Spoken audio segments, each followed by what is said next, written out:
Bonjour à tous ceux qui nous rejoignent pour ce nouvel agro-webinaire du mardi. Aujourd'hui, nous sommes sur la thématique changement climatique et nous allons aborder la question du label bas carbone en agriculture. C'est Mehdi Siné qui assure l'animation de ce webinaire aujourd'hui. Et donc, en attendant que vous arriviez progressivement, je vous rappelle que vous avez deux possibilités d'interagir avec les intervenants et l'animateur. D'une part, le bouton discussion ou converser ou chat selon votre version de Zoom qui vous permet de nous donner des informations. À nous aussi, on va vous en donner quelques-unes. Et puis, si vous avez un éventuel souci technique, vous m'en faites part en me mettant un message direct ou en mettant un message au panéliste.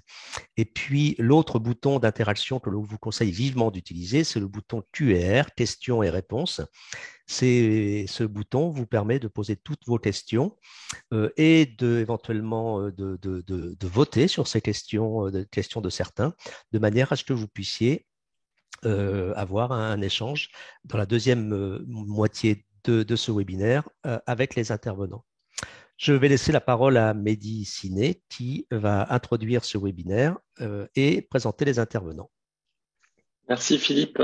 Et effectivement, je suis très heureux d'animer ce webinaire inscrit dans la thématique du changement climatique avec un focus aujourd'hui sur le label bas carbone. Et je remercie nos intervenants qui, avec leur vision complémentaire, vont nous présenter les enjeux et l'état des recherches et des politiques, mais aussi des outils sur ce sujet. Alors, le label bas carbone est lancé par le gouvernement en 2019. Il certifie des projets de réduction d'émissions de gaz à effet de serre et de séquestration de carbone dans tous les secteurs, dont l'agriculture, et permet de les valoriser économiquement. Il constitue à ce titre le premier cadre de certification climatique volontaire en France et vise à atteindre les objectifs de la stratégie nationale bas carbone. Alors, nous aurions dû avoir Jean-François Soussana de d'INRAE, mais il n'a pour l'instant pas pu se joindre à nous sur ce webinaire. On lui laissera bien sûr un espace s'il parvient à se joindre à nous. Nous aurons tout de même parmi nous Maglone Joubin, adjointe au chef du bureau politique climat au ministère de la Transition écologique, qui nous expliquera les principes de ce label et en quoi il s'inscrit dans la stratégie bas carbone. Puis nous aurons Jean-Baptiste Dolé, chef du service environnement de l'Institut de l'élevage, qui développe une application concrète dans le cadre de l'opération Carbone Agré. Et enfin, Claire Durox, animatrice de réseau thématique de la DGER, qui nous fera un état des premiers retours d'expérience de l'appropriation par l'enseignement des principes de ce label. Donc, je laisse tout de suite la parole à Maglone Joubin et je lui laisse présenter également son support. Et comme l'a dit Philippe, n'hésitez pas à poser vos questions dans l'espace Q&R et on synthétisera ces questions en fin d'intervention. Mehdi, Jean-François vient de nous rejoindre. Ah, parfait. Super. Merci. Bonjour. Merci Jean-François de nous rejoindre. Donc, je m'apprêtais à passer la parole aux intervenants. Je suis ravi de vous accueillir et on va vous laisser tout de suite la parole si vous êtes prêts pour présenter les enjeux autour du changement climatique et l'intérêt de ce label et du coup présenter et partager votre écran si vous avez la main pour partager votre écran et lancer directement votre intervention. Oui, Jean-François, oui. Bonjour, est-ce que vous êtes sur votre téléphone portable, là, je suppose. Est-ce que vous avez vous n'avez pas de diaporama, vous faites une intervention directe? Je me suis proposé de simplement intervenir et je vous prie de m'excuser, j'étais dans une autre réunion, donc effectivement, ce n'est pas les meilleures conditions techniques, mais j'espère que vous m'entendez bien. Ça va. Oui, tout à fait. Bon, parfait. Voilà, donc merci pour cette occasion de pouvoir discuter avec vous des enjeux du label bas carbone et du contexte dans lequel nous sommes. Donc, ce contexte, évidemment, vous le connaissez, il est décrit régulièrement par les rapports du GIEC. Nous avons eu la publication récemment du rapport du groupe 1 dans le 6e cycle d'évaluation du GIEC. Et je crois que tout le monde a pu voir dans les médias à quel point la situation était urgente, je dirais, en termes de transition vers la neutralité carbone. Donc, à ce titre, il faut rappeler qu'au niveau mondial, l'alimentation, lorsque l'on prend non seulement la production agricole, mais aussi la transformation et transports qui sont nécessaires, cela représente de l'ordre de 30% des émissions de gaz à effet de serre. Et c'est un secteur dans lequel les progrès sont relativement lents par rapport à d'autres secteurs, comme le secteur de l'énergie, la neutralité carbone, que le secteur de l'alimentation. Alors évidemment, on pourrait se dire qu'il est beaucoup plus difficile de réduire en alimentation que, par exemple, dans un secteur très con, tout le monde va partager. L'alimentation, c'est un phénomène qui implique d'abord des producteurs, mais il y en a des millions dans le monde, donc ce sont des émissions très diffuses. Alors travailler sur la réduction d'émissions diffuses, c'est tout de même complexe. Et en plus, il s'agit d'émissions qui sont intégrées profondément dans des cycles du vivant, puisque l'agriculture, c'est la gestion du vivant pour la production. Que l'on a dit ça, que l'on a rappelé bien sûr à quel point c'était essentiel, je dirais, pour les besoins humains, on voit que c'est difficile de progresser dans ce domaine. Néanmoins, nous savons tous qu'il y a beaucoup de pistes, et ces pistes, elles ont été explicitées dans le rapport en 2019 du GIEC sur le changement climatique et le secteur des terres. Et ce que nous avons montré, c'est qu'il y a toute une série de pistes qui sont vertueuses, à la fois en termes d'atténuation du changement climatique, mais aussi en termes d'adaptation et de sécurité alimentaire, et dans certains cas aussi de biodiversité et de ressources en eau. Alors, je voudrais vous dire que parmi ces pistes, celle qui fait l'objet d'un consensus dans ce rapport, puisque finalement ça coche toutes les cases, tous les objectifs, il n'y a pratiquement que des co-bénéfices, c'est le stockage de carbone dans les sols agricoles. Si l'on arrive à augmenter les stocks de carbone là où ils sont faibles, on a des bénéfices évidemment en termes d'atténuation du changement climatique, et c'est un levier important en agriculture. On a des bénéfices en termes d'adaptation, puisqu'on peut avoir une meilleure rétention en eau du sol, une meilleure infiltration. Et puis, on a aussi des bénéfices si on restaure des sols qui sont dégradés pour la sécurité alimentaire et on pourrait dire également pour la biodiversité, pour les ressources en eau. Donc, on a là un levier d'action très important. Ça fait partie de la grande famille des solutions fondées sur la nature qui sont au cœur des interactions entre les négociations sur le climat et les négociations sur la biodiversité. Et s'agissant des sols, il y a aussi les négociations sur la désertification. Donc, tout ceci fait que cette solution des sols, elle est considérée comme importante. En témoigne la mission sur la santé des sols et l'alimentation qui a été développée par la Commission européenne, qui vise aussi une directive cadre sur les sols. Vous savez qu'il y avait eu un tel projet, mais qu'il avait été abandonné. Et donc, tous ces éléments convergent pour indiquer à quel point le label bas carbone est important. Bien que ce label ait une sorte d'action possible. C'est très important la réduction des émissions de protoxyde d'azote, la réduction des émissions de méthane, et puis d'autres effets possibles associés. Mais il comprend aussi, et je pense que c'est une véritable originalité, cette option de restocker du carbone dans les sols agricoles. Et vous le savez, rien de très simple, puisque je vais me concentrer sur cette question du carbone du sol, puisque on n'a pas aujourd'hui de possibilité de détecter directement à des coûts suffisamment faibles un changement qui, de fait, est de l'ordre de 0,4% par an ou moins. Vous savez que ce 0,4% par an, c'est la cible du 4 pour 1000, une initiative qui avait été lancée par la France lors de la COP21. Et on a pu documenter dans un rapport INRA, publié également en 2019, qu'on avait dans les terres cultivées la possibilité d'atteindre, voire de dépasser un petit peu cette cible en moyenne du territoire national. Donc, il y a là un gros enjeu, mais malheureusement, détecter une telle variation de 0,4% par an, eh bien, c'est très difficile. On ne peut y parvenir qu'au bout d'un assez grand nombre d'années. La différence est bien significative qu'au bout d'un assez grand nombre d'années, et à condition encore que l'on puisse effectuer suffisamment de prélèvements de sol, ce qui s'accompagne d'un coût qui serait trop élevé pour le faire supporter directement par les agriculteurs.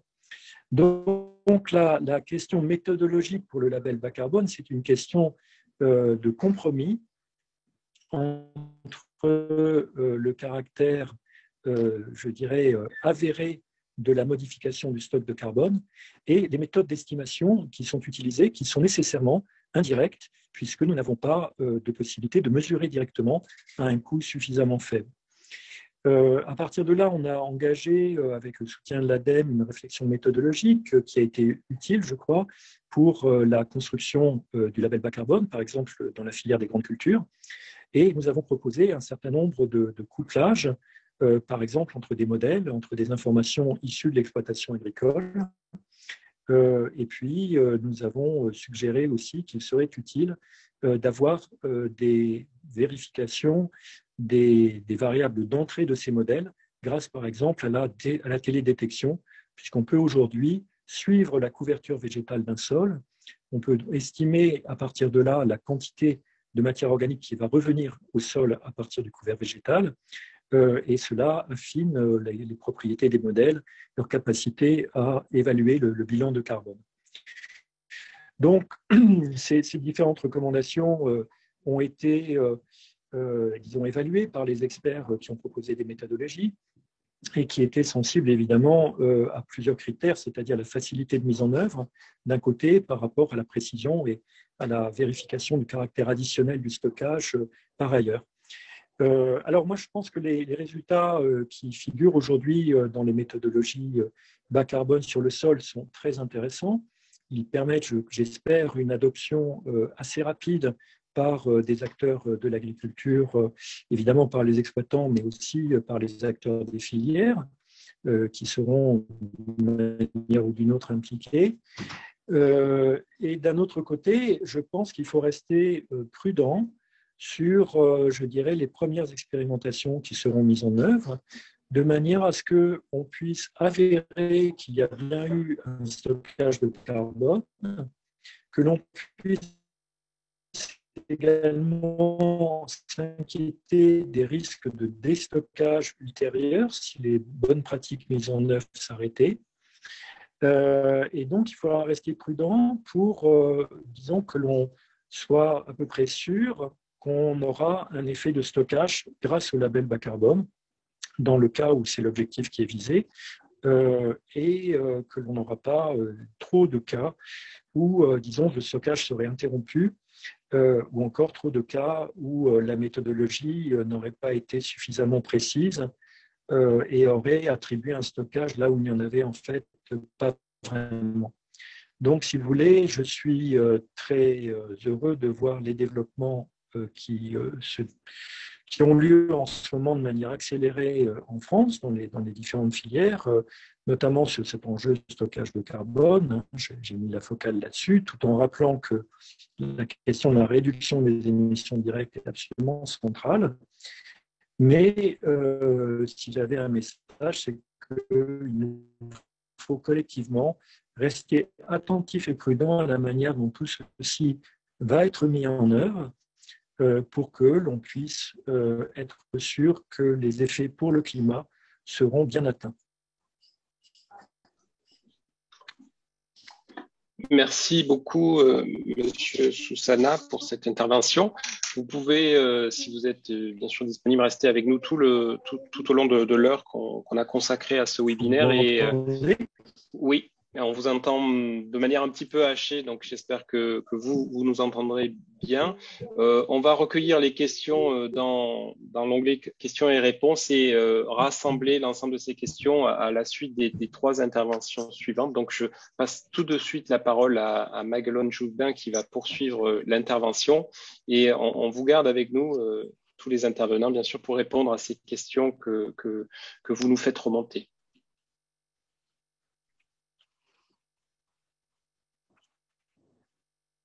Bon, c'est bon, Magdalene, vous mettez votre son et vous pouvez parler.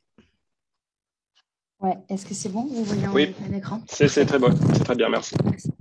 Donc, bonjour à tous, je suis Maguelone Joubin de la Direction générale de l'énergie et du climat, comme Laetitia a présenté au début. Donc, je vais essayer rapidement de faire une présentation générale sur ce qu'est le label bas carbone. Donc, un peu pour resituer globalement, le label bas carbone, c'est un outil de politique publique important qui est développé par le ministère de la Transition écologique. Il a été créé fin 2018. J'y reviendrai par la suite. Et il s'inscrit pleinement dans le cadre de la stratégie nationale bas carbone comme étant un des outils qui va permettre de participer à l'atteinte de l'objectif de neutralité carbone à horizon 2050 de la France. Et donc, pour ce faire, il y a, on va dire, 3 grands piliers, 3 grands objectifs du label bas carbone, avec un regard sur, on va dire, tous les aspects qu'il couvre, c'est-à-dire les projets et puis les financements. L'objectif premier, qui est le cœur du label, c'est de pouvoir déclencher de nouvelles actions pour réduire des émissions de gaz à effet de serre et aussi de séquestrer du carbone en favorisant l'émergence de nouveaux projets, donc c'est-à-dire de projets additionnels dans différents secteurs d'activité sur le territoire national français. Et donc, en favorisant l'émergence de ces projets, d'aller un peu plus loin, mais aussi de certifier leur qualité sur différents points. Tout d'abord, évidemment, l'impact carbone qu'ils peuvent avoir, ou carbone équivalent, si on parle de gaz à effet de serre, avec une certification du carbone qui va être séquestré ou des émissions de gaz à effet de serre qui vont être évitées, mais aussi une certification de la qualité des projets sur les autres impacts environnementaux que le carbone, donc c'est-à-dire certifier que les projets qui sont labellisés sont à minima neutres vis-à-vis des autres impacts environnementaux ou alors même positifs s'ils permettent de générer des co-bénéfices sur la qualité de l'air, sur la qualité de l'eau, sur la biodiversité et autres. Et en parallèle, donc c'est-à-dire que le premier pilier du label, c'est ces projets. Le deuxième grand pilier, c'est les financements. Donc le troisième objectif du label, c'est de flécher différents financements vers ces projets vertueux qui sont développés et qui sont favorisés sur le territoire national et de s'inscrire notamment dans un intérêt croissant d'un certain nombre de structures à contribuer aux objectifs climatiques français ou à avoir des démarches volontaires de compensation. Et donc d'inciter ces différentes structures à financer des projets préférentiellement labellisés bas carbone. Ces financeurs peuvent être de différentes natures, ça peut être à la fois des personnes publiques ou des personnes privées, des personnes morales, des personnes physiques, donc on peut avoir notamment des entreprises qui s'intéressent au label dans le cadre de démarches de RSE, ça peut être aussi des collectivités, voire même des citoyens ou des particuliers. Comment est-ce que fonctionne ce label bas carbone ? La première chose, c'est déjà que le cadre réglementaire a été arrêté avec la publication d'un décret, d'un arrêté en novembre 2018. C'est ce cadre qui régit, qui dessine les contours du label bas carbone. Dans ce cadre, ensuite, le ministère de la Transition écologique et plus particulièrement la DGEC, la Direction générale de l'énergie et du climat, va approuver un certain nombre de méthodes sectorielles qui vont être rédigées et portées par des parties prenantes ou des experts. On aura un exemple tout à l'heure avec la présentation qui suivra, et qui vont permettre de donner un cadre à des projets, un cadre sectoriel, voire au sein de secteurs pour des filières données.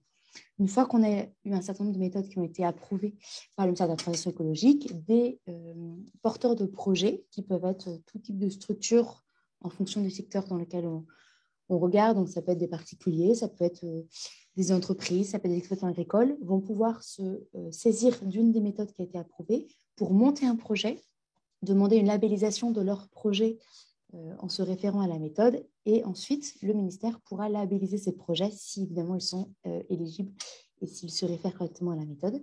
Ces projets pourront ensuite, après labellisation, être mis en œuvre, et à la fin du projet, on aura un audit indépendant qui permettra d'attester de la mise en œuvre conforme du projet par rapport aux critères du label bas carbone, et l'État pourra ensuite reconnaître les réductions d'émissions qui auront été générées, c'est-à-dire les émissions évitées et ou le carbone séquestré. Ces projets pouvant ensuite être financés tout au long de la vie du projet.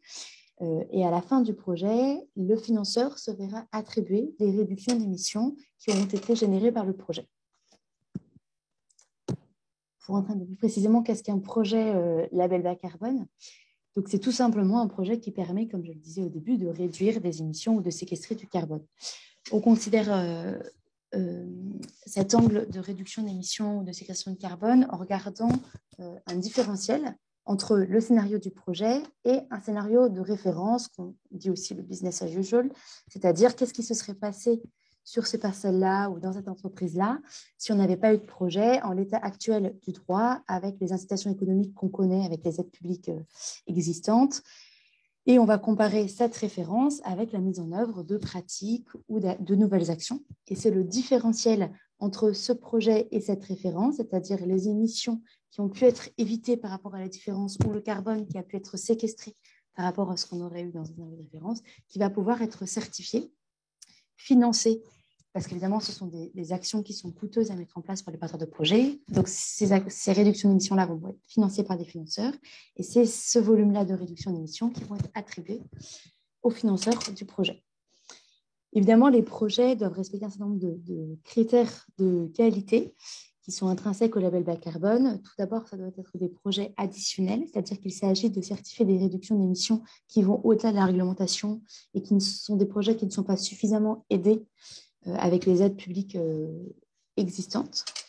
Il va falloir y avoir un suivi précis des émissions, des projets, donc avec un certain nombre d'étapes, avec des dossiers à constituer, un audit final par un tiers indépendant qui vont permettre d'assurer une transparence de la mise en œuvre du projet. Évidemment, au-delà même du projet, il faut évidemment assurer une transparence de l'ensemble des projets, de l'ensemble des réductions d'émissions qui pourraient être certifiées. Et donc, le ministère est chargé de la tenue d'un registre qui permet de comptabiliser toutes les réductions d'émissions. Et puis, d'autres points importants pour le label qui ont été notamment cités par Jean-François Suzana juste avant moi, c'est la prise en compte du risque de non-permanence qui peut être notamment associé à un risque de déstockage après la mise en œuvre du projet. Donc, on gère ces risques-là avec le label par l'application d'un certain nombre de rabais. Et je le disais au début, on ne s'occupe pas que du carbone, mais on prend en compte, dans la mesure du possible, d'autres impacts positifs sur le climat et on valorise sous forme de co-bénéfices avec des grilles, la possibilité d'avoir des impacts positifs sur la biodiversité, l'eau et la qualité de l'air, par exemple. Pour vous donner quelques exemples de types de projets qui peuvent être couverts. Aujourd'hui, on a 11 méthodes qui ont été approuvées dans les secteurs agricoles, forestiers, bâtiments et de transport. Je vais juste rentrer dans les détails pour la partie agricole qui nous concerne plus précisément aujourd'hui. Donc, on a approuvé 6 méthodes agricoles qui permettent déjà à un certain nombre de porteurs de projets, un certain nombre d'agriculteurs, de développer des projets. Donc, on a une première méthode, je ne rentre pas dans les détails, parce qu'elle vous sera présentée par la suite, qui est la méthode Carbone Agri, qui vous sera présentée ensuite par Jean-Baptiste Dolé. On a une méthode haies qui vise la gestion durable, dont la plantation de haies sur des exploitations agricoles. Une méthode sur la plantation de vergers. Une méthode sur les systèmes de grandes cultures, dont parlait Jean-François Suzana au début. Une méthode tout atelier confondu sur la gestion des intrants. Et une dernière sur l'alimentation des bovins avec réduction des émissions de méthane entérique par une amélioration de l'alimentation. Et on a un grand nombre d'autres méthodes qui sont en cours de rédaction dans le secteur agricole. On a notamment sur la viticulture, sur l'atelier porcin, sur les plantes aromatiques et à parfum. Voilà, un certain nombre de secteurs qui ne sont aujourd'hui pas couverts complètement par le label et donc pour lesquels, notamment les instituts techniques, travaillent à la rédaction de nouvelles méthodes qui seront dans les prochains mois soumises à approbation au ministère et, je l'espère, ensuite approuvées pour permettre de couvrir l'ensemble des filières agricoles. Avec ces 11 méthodes déjà approuvées, on a déjà pu labelliser 131 projets, dont la grande majorité en forêt et un projet collectif agricole qui rassemble plus de 300 éleveurs bovins, ce qui concerne un potentiel de réduction d'émissions de un peu plus de 354 000 tonnes de CO2 qui seront générées qui seront des réductions d'émissions qui seront générées sur les 30 prochaines années. Pour terminer, je voudrais juste donner quelques aperçus des perspectives du développement du label bas carbone, qui est un dispositif récent qui date d'il y a un peu plus de 2 ans, mais qui est continuellement en cours de construction. On a déjà une forte augmentation du nombre de projets. Au-delà des 131 projets qu'on a labellisés à ce jour, on en a plus d'une centaine qui sont notifiés ou qui sont en cours d'instruction dans une trentaine d'agriculture. Et on va mettre en place dans les mois qui arrivent, dans les jours qui arrivent, de nouvelles actions pour continuer le développement du dispositif. La ministre de la Transition écologique, Barbara Pompili, a présenté fin août un plan d'action pour poursuivre le développement du label. Donc avec différents points, je ne rentre pas dans les détails, mais notamment des points sur les méthodes pour s'assurer qu'on renforce toujours les exigences environnementales des méthodes, en instaurant notamment une instance d'expertise qui jusque-là était informelle pour la relecture et pour le conseil du MTE avant l'approbation des méthodes. On est sur ce sujet-là challengé par la loi climat résilience qui a été promulguée fin août pour continuer d'accompagner un certain nombre de secteurs à développer des méthodes.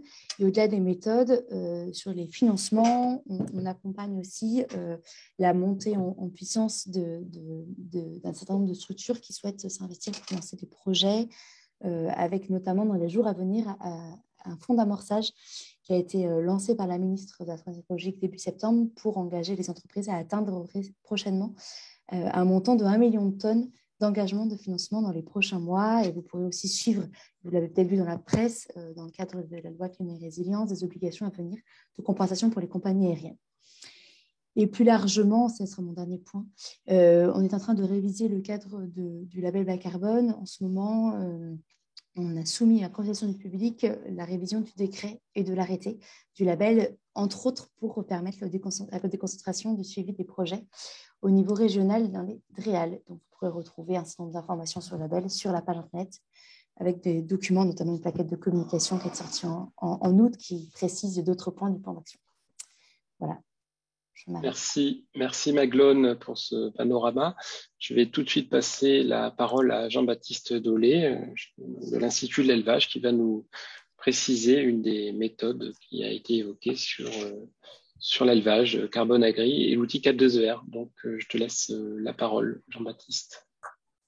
Bonjour. Donc, effectivement, je vais vous présenter la méthode Carbone Agri qui rentre dans le cadre du label bas carbone qui a été labellisé en septembre 2019. Donc, c'est effectivement la première méthode agricole qui concerne en fait la valorisation des réductions d'émissions donc en élevage bovin et grande culture. Et on va voir de quelle façon, effectivement, on couvre les différents aspects d'une exploitation, et notamment l'échelle d'exploitation avec à la fois l'élevage et les systèmes de culture. Simplement une diapositive d'un peu de contexte. Pourquoi nous nous sommes engagés dans le label bas carbone?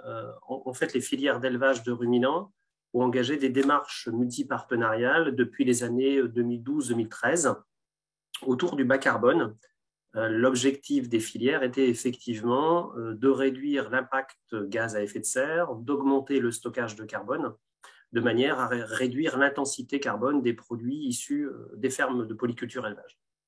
Et donc, il y a eu des programmes qui sont toujours en cours d'ailleurs, autour de la ferme laitière bas carbone, BIF Carbone, Live Green Sheep, élevage caprin durable, avec deux aspects.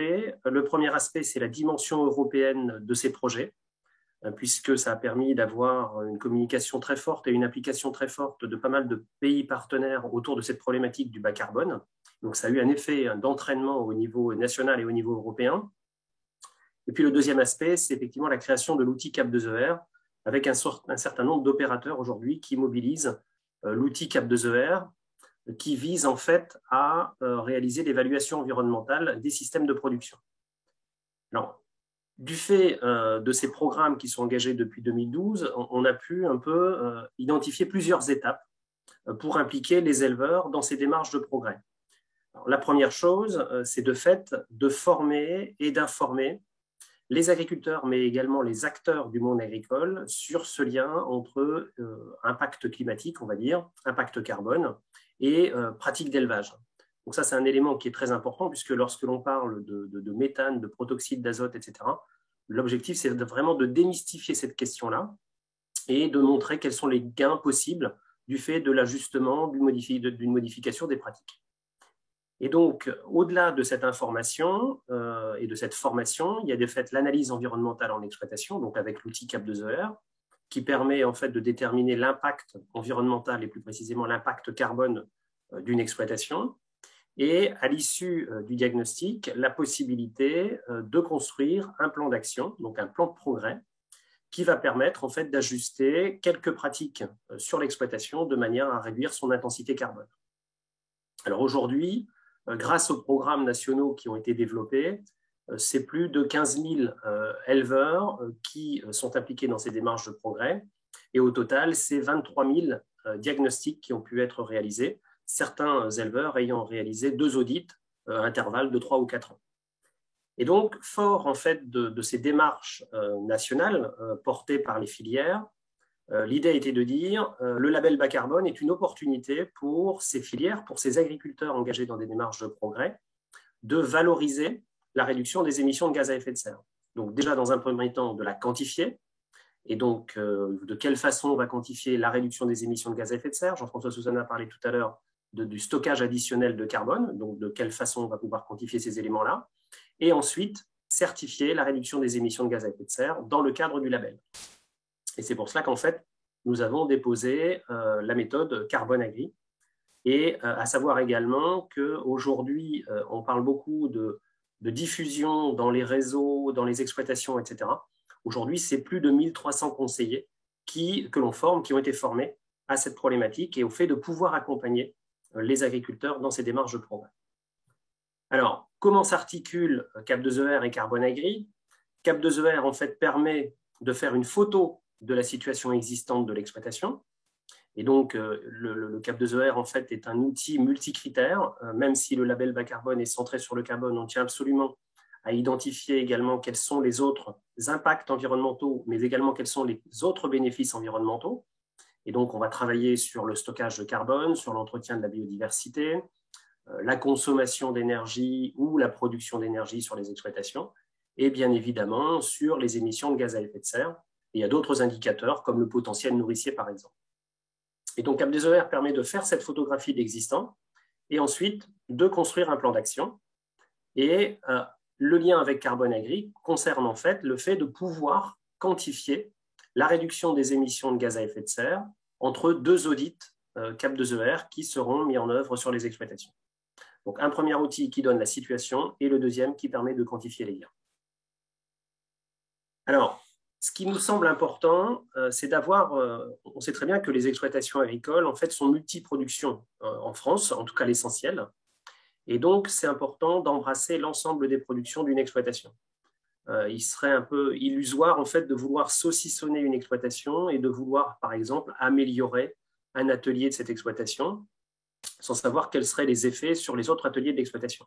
Parce qu'on sait qu'il y a des échanges de céréales, de fourrage, des échanges de déjection entre les différents compartiments d'une exploitation. Et donc, c'est pour ça que l'approche globale à l'échelle de l'exploitation est importante. Et donc, sur cette exploitation, en fait, on va regarder quelles sont les émissions de gaz à effet de serre. Donc, on parle de méthane, on parle de gaz carbonique, on parle de protoxyde d'azote. Et on va également regarder quelles sont les émissions de gaz carbonique issues des intrants, donc les achats d'engrais, les fertilisants, de fait, les concentrés et les consommations d'énergie. Et donc, ça va nous permettre d'avoir une émission totale de gaz à effet de serre. Et en parallèle, on regarde également quelle est la contribution de cette exploitation au stockage de carbone, et donc au travers de la gestion des cultures, de la gestion des prairies, des haies, etc.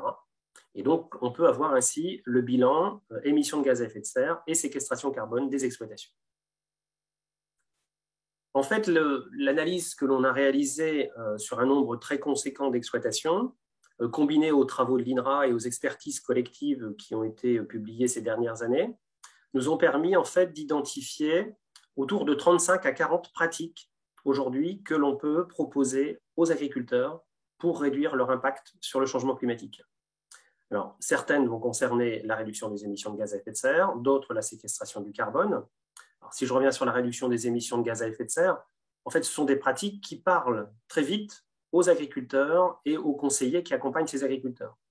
Et donc, on va retrouver des choses autour de la gestion du troupeau, des choses autour de l'alimentation du troupeau, la qualité des fourrages, l'autonomie protéique, on parle en lien avec le grand programme national Cap Protéines, par exemple. On va retrouver des choses autour de la gestion des déjections animales, donc de quelle façon on peut réduire les émissions de gaz à effet de serre liées à la gestion, c'est-à-dire liées au stockage et à l'épandage et déjections animales.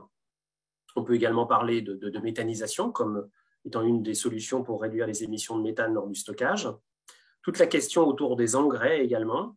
La consommation d'engrais a été réduite depuis les années 1990, mais il y a encore des marges de manœuvre dans certaines zones et dans certaines exploitations. Donc, comment on optimise au mieux cette fertilisation? Toute la question aussi autour de l'implantation des légumineuses. Et ensuite, le volet consommation d'énergie, donc réduction des consommations d'énergie, donc le fuel, l'électricité et puis les énergies indirectes. Et puis après, le volet séquestration du carbone. Donc, la première étape, c'est qu'effectivement, il faut savoir dans quelle situation on se trouve, quel est le stock initial de carbone dans ces sols et quel est le potentiel de stockage additionnel en se basant, par exemple, sur la gestion des surfaces cultivées avec les cultures intermédiaires, la durée des prairies temporaires, les modalités de travail du sol, et puis toute la question et la gestion également des éléments agroécologiques. Et donc, on parle des prairies, bien évidemment, des haies, de l'implantation de haies. On parle beaucoup d'agroforesterie qui est peu développée en France jusqu'à maintenant.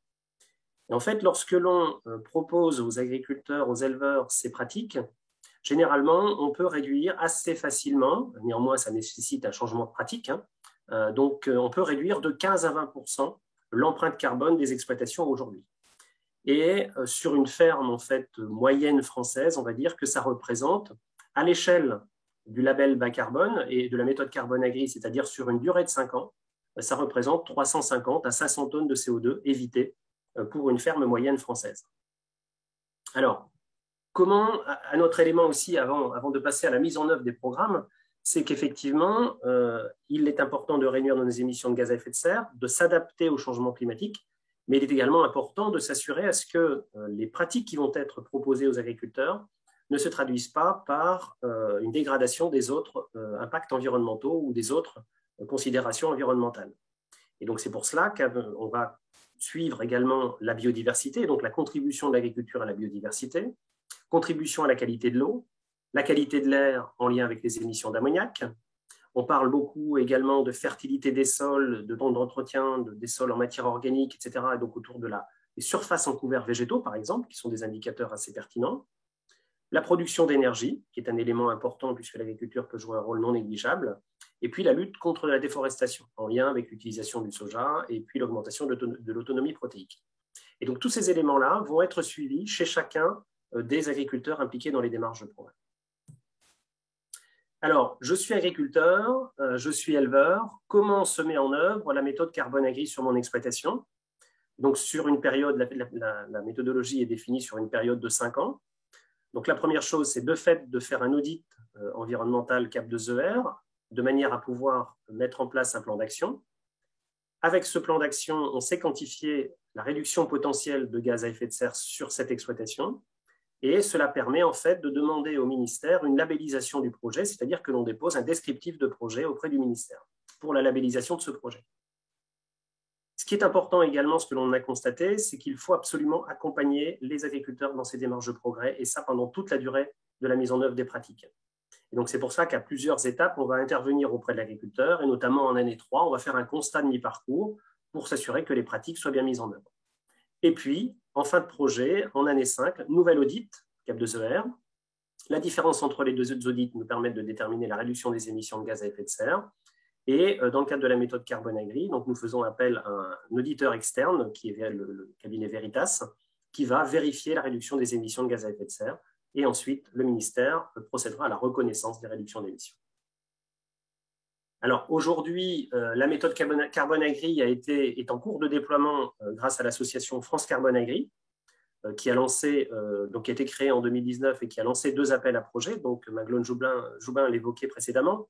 Un premier appel à projet avec 300 agriculteurs qui réduisent à hauteur de 138 000 tonnes les émissions de gaz à effet de serre. Et vous avez ici leur répartition sur la carte nationale. Deuxième appel à projet, donc le premier appel à projet a été labellisé par le ministère en mars 2021. Et donc le deuxième appel à projet est en cours de construction et il va être déposé auprès du ministère à l'automne et il concerne 1300 producteurs pour un potentiel de 450 000 tonnes. Ce qui nous illustre quand même l'engagement des acteurs de terrain dans la réduction des émissions de gaz à effet de serre, sachant que ces agriculteurs sont accompagnés ici par des porteurs de projets, donc des organismes qui vont accompagner le producteur sur le plan technique. Et puis, nous réfléchissons, nous travaillons sur la V2 de Carbone Agri qui va être proposée en 2021, avec notamment l'intégration de l'effet des lipides dans la ration. L'objectif, c'est d'avoir une approche complète à l'échelle de l'exploitation en associant plusieurs leviers. Un élargissement aux élevages caprins et ovins. Ont été évoquées également les méthodes porcines et les méthodes méthanisation. Donc, l'objectif, c'est de s'assurer que ces méthodes soient convergentes avec la méthode Carbone Agri et vice-versa. Et puis également avec la méthode grande culture qui a été validée cet été, et notamment sur la question du stockage de carbone et la détermination du stockage additionnel de carbone. Voilà, donc en fait, en guise de conclusion, simplement dire qu'aujourd'hui, c'est pour nous un dispositif très opérationnel. Nous avons un grand nombre d'acteurs qui nous sollicitent France Carbone Agri Association pour savoir quand aura lieu le prochain appel à projet pour entrer dans le dispositif. Nous essayons dans la mesure du possible, donc je disais que c'est important d'accompagner les producteurs, mais de maîtriser aussi les coûts d'audit et de suivi des agriculteurs. Nous avons une traçabilité de fait par exploitation, par pratique et une transparence des crédits générés. et puis qui nous permet en fait de quantifier et valoriser les efforts qui sont consentis par les agriculteurs. Et puis, ce qui nous semble important, c'est qu'effectivement, ce que j'évoquais tout à l'heure, c'est cette approche exploitation pour assurer la cohérence du système, parce que c'est bien l'importance, et puis éviter les fuites de carbone à l'échelle d'une exploitation. Voilà. Je vous remercie. Merci Jean-Baptiste pour cette présentation. On va terminer avec une dernière intervention de Claire Durox de la DGER qui va nous faire part de quelques retours d'expérience sur l'appropriation de ces méthodes et outils label bas carbone par l'enseignement. Merci. Donc les éléments en fait que je présente là sont issus en fait de travaux d'accompagnement et de formation qu'on a pu mener avec des collègues animateurs de réseaux thématiques ou chargés de mission à la Bergerie nationale, puisqu'il y a eu quelques enseignants formés. Et puis c'est vrai que tu peux mettre la diapo d'après. La thématique énergie-climat est travaillée par le réseau des exploitations depuis pas mal d'années, alors parfois avec d'autres outils antérieurs à Cap2R auparavant, mais je dirais que l'enseignement agricole peut être impliqué à la fois par la démonstration de leviers, donc on pourrait dire un petit peu sans regret, qui essaie de cocher un maximum de cases, aussi bien des enjeux d'adaptation et d'atténuation. Et c'est vrai que dans les fermes, ce qui travaille actuellement beaucoup, c'est tout ce qui est autonomie fourragère, diversification des prairies, parfois en lien avec des surfaces additionnelles trouvées dans le territoire, si ce n'est pas toujours à l'échelle exploitation. On constate aussi que beaucoup d'exploitations travaillent sur les couverts végétaux et on a vu tout l'intérêt que ça peut avoir pour la préservation des sols, des ruissellements, le stockage carbone également. Et puis, il y a beaucoup de projets qui se développent sur l'agroforesterie quand même, que ce soit via une gestion plus dynamique des haies qui est un petit peu reprise en main, ou via la remise en plantation de linéaires ou d'intraparcellaires. Et c'est vrai qu'on espère que beaucoup de lycées agricoles vont s'engager notamment dans la méthode du label haie, parce que je pense qu'il y a des enjeux vraiment à reconstituer des écosystèmes résilients et fonctionnels, à la fois pour l'adaptation et l'atténuation. Et c'est vrai que la carte que vous avez au milieu présente, si tu peux revenir, la dizaine de lycées qui ont été partenaires du projet Carbone Dairy, en fait, et qui ont bénéficié de diagnostics Cap2R. Et aujourd'hui, alors il y a quelques premiers lycées agricoles qui sont engagés, je vois qu'il y a une question là-dessus, il y a des fermes de lycées comme tout agriculteur qui peuvent s'engager dans ces démarches, donc certains ont été sollicités par les chambres d'agriculture ou des coopératives ou leur réseau d'élevage. Et donc, par exemple, on peut citer Yvetot, Saint-Gaudens ou Coutances qui sont entrés dans ces démarches et parfois qui se posent des questions, et on y reviendra peut-être dans les débats, sur le fait qu'ils ont déjà mené des transitions et des pratiques, on va dire, plus vertueuses et que le label ne reconnaît que les nouvelles pratiques qui vont aller plus loin. Donc voilà, il y avait un petit peu cette frustration parfois sur le fait d'avoir déjà bien cheminé et ce n'était pas toujours pris en compte. Après, ce qui les intéresse pour la visibilité et puis le conseil que ça permet et l'étude par les jeunes. Alors, on a des enseignants qui ont travaillé un petit peu avec Cap2R, soit la démarche vraiment en ligne gratuite qui est assez simple et qui permet plus de la sensibilisation. Et on a quelques enseignants qui ont été formés au niveau 2 et qui ont pu le tester. Ou alors des enseignants, on a vu, qui travaillent aussi avec des conseillers formés sur le terrain quand ils n'ont pas la compétence eux-mêmes. Et on voit que souvent, c'est important d'y travailler en pluridisciplinarité. Ça permet des situations, on va dire, où les jeunes, à travers le questionnement sur qu'est-ce que c'est un bilan carbone, comment on le calcule, les entrées, les sorties, ils se questionnent vraiment sur le fonctionnement du système. Ils remobilisent beaucoup de connaissances qu'ils ont travaillées préalablement dans l'année. Donc ça, c'est souvent intéressant. Et on voit que les enseignants combinent ça avec parfois d'autres approches agro-environnementales de durabilité plus large, suite à avoir fait le Cap2R. Ils combinent ça des fois aux approches globales d'exploitation, parce que c'est des éléments importants avant d'être capable d'aller sur ce type d'expertise-là carbone plus fine. Et après, si tu peux mettre la diapo d'après, on a vu donc finalement tout un panel de mise en œuvre, plus ou moins facile ou lourde. Certains, comme à Rennes-le-Reux, par exemple, ont essayé vraiment de mettre les jeunes en BTS Axe, comme ils se destinent du conseil après, à vraiment travailler et rechiffrer des leviers, resimuler dans l'outil Cap2R et défendre devant l'agriculteur des propositions. Donc, il y a vraiment une mise en situation qui peut être intéressante, mais ça peut être des démarches assez gourmandes en temps si l'enseignant veut s'approprier l'ensemble des données. et ça peut être chronophage aussi. Donc voilà, ils jugent que c'est un outil plutôt très intéressant, mais voilà, je pense que tout l'ensemble des enseignants ne se formeront pas nécessairement à ça, et que ça peut être aussi par des partenariats dans les territoires où on présente des résultats à des jeunes qui ne font pas forcément la saisie eux-mêmes et travaillent différents leviers sur la thématique. Et ça permet aussi de travailler un petit peu les changements de posture, l'entraînement au conseil pour les étudiants, quoi. Et on a vu aussi des démarches, par exemple, pour ceux qui travaillent sur CAP2R niveau 1 ou SELF-CO2.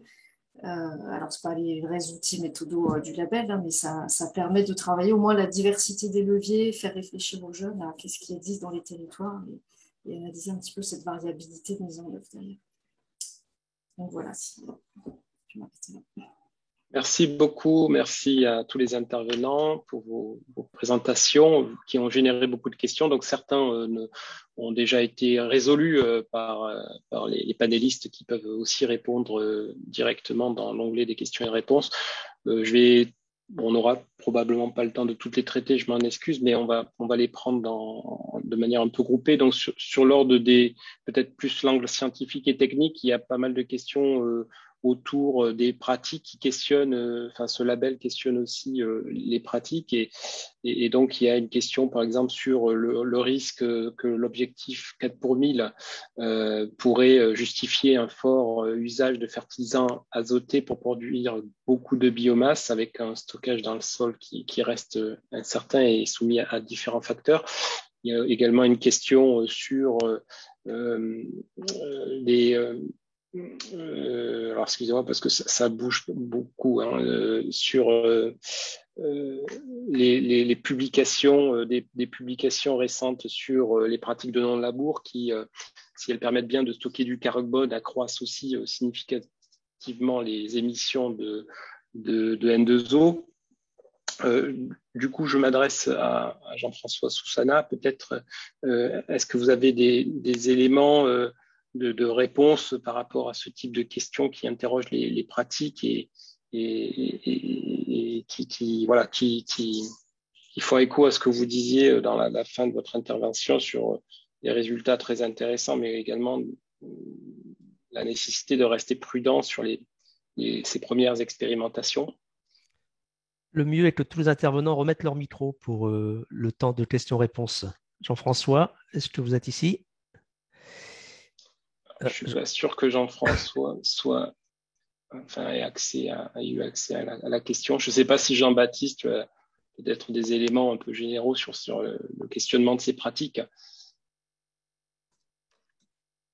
Bon, concernant les pratiques, donc il y a effectivement un certain nombre de pratiques aujourd'hui que l'on connaît particulièrement bien, qui sont bien étayées par les articles scientifiques et qui ont été éprouvées ici et là. Alors après, il y a un certain nombre, ce qui nous permet d'ailleurs d'avoir des méthodologies aussi aujourd'hui qui soient solides. Ce qui est le cas pour la mesure des émissions, l'évaluation des émissions de gaz à effet de serre. On voit que pour le stockage de carbone, par exemple, en lien avec le travail du sol notamment, il y a d'importants progrès qui ont eu lieu ces 2-3 dernières années, puisqu'on était assez pauvre en méthodologie pour évaluer l'effet des pratiques en matière de stockage ou de déstockage d'ailleurs. Et donc là, il y a un certain nombre, grâce à l'initiative 4 pour 1000, Jean-François l'évoquait tout à l'heure, il y a par exemple au niveau national, toute la France a été quadrillée par les modèles qui sont développés par l'INRAE aujourd'hui, par exemple STIX et PACIM, qui permettent à une échelle assez réduite au niveau de chacune des régions de quantifier le stockage et déstockage en fonction des pratiques, des conditions pédoclimatiques et du stock initial de carbone. Donc là, on a beaucoup avancé sur ce volet-là. Ça ne veut pas dire que tout est terminé en matière de recherche sur ces aspects-là, en matière de construction méthodologique, mais on sait déjà aujourd'hui identifier les pratiques qui seront favorables ou plutôt défavorables, et donc pratiques que l'on retrouve dans les méthodologies du label méthodologie grande culture, par exemple, ou dans la méthodologie carbone agré. Mais rien n'est terminé, puisqu'il y aura d'autres avancées nécessaires.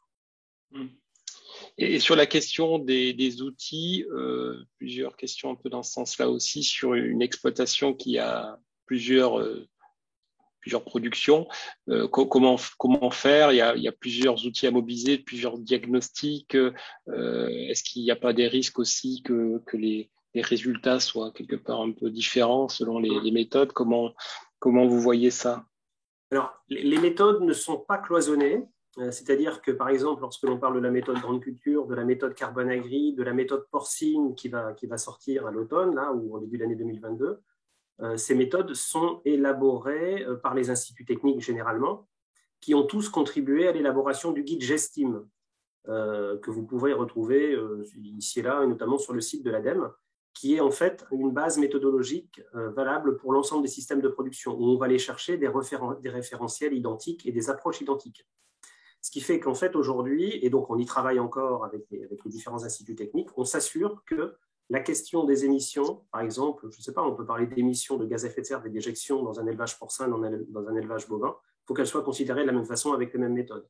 La même question se pose pour le stockage de carbone en système de grande culture ou en système de polyculture élevage. Et donc, tous les éléments sont aujourd'hui mis en œuvre pour s'assurer que la quantification est identique, quelles que soient les pratiques mises en œuvre dans les différents systèmes de production. Donc, les méthodes sont convergentes.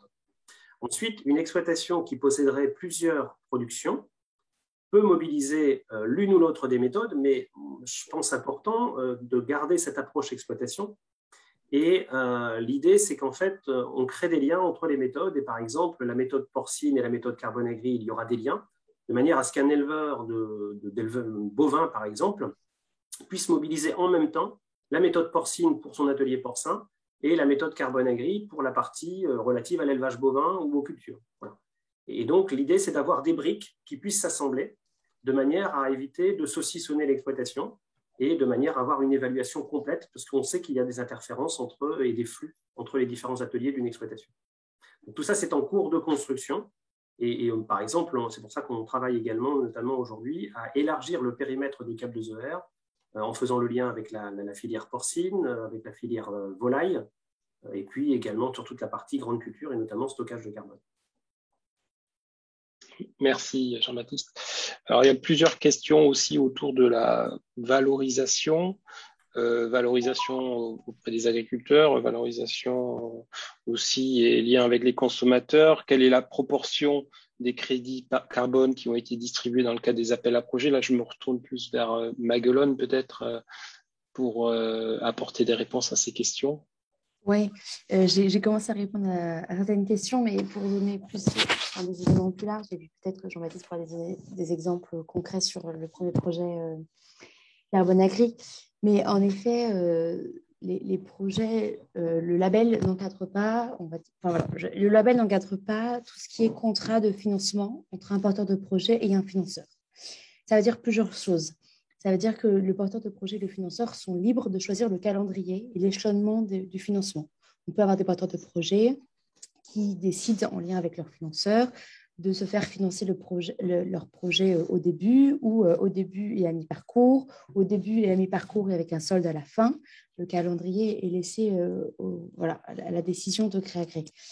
Le deuxième point que ça veut dire, c'est que le prix en euros à la tonne de CO2 n'est pas non plus fixe pour l'ensemble du label. Fort heureusement, il découle des coûts inhérents du projet. Donc évidemment, le prix en euros à la tonne de CO2 n'est pas le même pour des projets forestiers. Et même au sein de projets forestiers, on a des projets très différents par rapport à un projet agricole qui est encore un autre type, au sein même de plusieurs projets agricoles qui pourraient couvrir des filières différentes. On n'engage pas forcément les mêmes coûts, ce ne sont pas les mêmes investissements, ce ne sont pas non plus les mêmes formations qui sont nécessaires. Donc, le prix est fixé aussi de Créagré entre le porteur de projet et le financeur. Donc, finalement, on a une fourchette de prix dans le label bas carbone. Et après, c'est laissé à l'appréciation du porteur de projet et du financeur de définir le prix et le calendrier. Donc, Jean-Baptiste pourrait donner un exemple pour ce qui a été retenu pour le premier projet Carbone Agri, mais c'est un exemple de ce qui peut exister, qui est une des solutions. Et après, pour redonner juste un contexte plus large, dans les 131 projets qui ont été labellisés, les projets ont été labellisés, on va dire, entre 2019 et là, tout récemment, tout début du mois d'octobre. Et sur ces 131 projets et ces 354 000 tonnes potentielles qui devraient être certifiées dans 5 ans, on en a la moitié qui ont déjà été financés, alors que les projets sont uniquement à leur tout début. Donc voilà, c'est juste pour donner un ordre de grandeur qu'évidemment, tout n'est pas acquis de la première seconde dès que le projet est lancé, mais c'est quelque chose qui se fait progressivement et on voit un intérêt très fort des financeurs à venir financer ce type de projet. Les démarches de contribution et de compensation carbone volontaire sont des choses qui intéressent de plus en plus, notamment les entreprises, voire des collectivités et des administrations. Je ne sais pas si Jean-Baptiste donne un exemple peut-être pour le projet PNF. Oui, simplement peut-être qu'en fait, la valorisation du carbone, ce qui est proposé aujourd'hui à la fois aux agriculteurs et à la fois aux acheteurs de crédit carbone, c'est d'avoir un prix rendu producteur de 30 € la tonne de CO2. Je voyais aussi une question sur la prise en charge des coûts d'audit et des coûts de vérification. Ce qui est proposé par France Carbone Agri Association, c'est d'accompagner financièrement le porteur de projet à hauteur de 5 € la tonne de CO2. Donc, le porteur de projet, c'est la structure qui va réaliser l'audit et puis accompagner le producteur dans la mise en œuvre des pratiques. Et ensuite, 3 € la tonne de CO2 pour le fonctionnement de France Carbone Agri Association et notamment la prise en charge des coûts de certification qui seront réalisés par le bureau Veritas. Voilà. Et donc, alors, si on peut dire c'est cher, c'est pas cher. Par rapport au marché international, c'est relativement cher. Mais de fait, par rapport à des projets locaux qui ont des co-bénéfices environnementaux pour lesquels on assure toute la traçabilité de A jusqu'à Z avec une vérification et une certification, bon, c'est un prix qui nous semble être acceptable aujourd'hui. Et un certain nombre d'acheteurs aujourd'hui se montrent intéressés justement par ces projets territoriaux, nationaux, de manière à pouvoir accompagner l'agriculture dans ces démarches de progrès. Merci. Il y avait des questions sur la dimension internationale. Est-ce que vous avez connaissance d'autres démarches de ce type dans les pays européens? Et puis, il y a une question très pratique sur la sortie de l'appel à projet en 2022. Peut-être que je vous laisse aussi, Maglone, répondre. Jean-François pour le volet international. Ou Jean-François, oui, sur le volet international. Vous êtes revenu. Pardon, je n'ai pas réussi à entendre la question. Merci de la répéter. À l'échelle internationale, est-ce que ce type de démarche de label bas carbone existe? Est-ce qu'il y a des opérations proches dans d'autres pays? Oui, alors je pense qu'on peut dire que la France est en avance dans l'Union européenne pour la question du label bas carbone et disons de sa formalisation et des méthodologies de la certification par le gouvernement. Donc à ce titre, je pense que l'initiative française peut préfigurer assez bien ce qui pourrait être ultérieurement mis en place dans d'autres pays avec un soutien de la Commission européenne. Après, il y a d'autres marchés carbone qui existent en agriculture et qui ont été réalisés, mis en œuvre avec un temps d'avance. Je pense qu'il faut citer l'Australie avec un mécanisme de suivi, de compensation, de labellisation qui est très avancé, qui a permis déjà de générer des crédits carbone qui ont été commercialisés.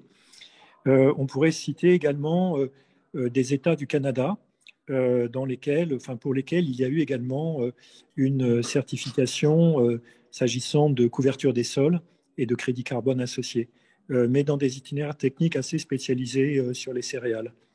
Donc voilà deux exemples, il y en a d'autres, hein, mais pour l'Europe, je pense que la France a pris un temps d'avance et que c'est tout de même très important. Un petit mot là-dessus pour resituer cette utilité. Vous savez certainement qu'il y a des opérateurs, je ne vais pas donner de nom, mais qui proposent en fait leur propre système de certification et qui peuvent opérer éventuellement en Allemagne, par exemple, pourquoi pas en France aussi. Et finalement, ce qui est important avec le label, c'est qu'il donne un cadre qui permet, je trouve, de donner plus de garanties que ce qui sera rémunéré, ce qui sera certifié, est bien cohérent avec les connaissances que l'on a du point de vue bilan de carbone. Donc ça, je pense que c'est un progrès, que ça peut éviter un certain nombre de dérives, où on aurait des opérateurs privés qui finalement proposeraient de certifier et de vendre des crédits carbone sur des bases trop fragiles.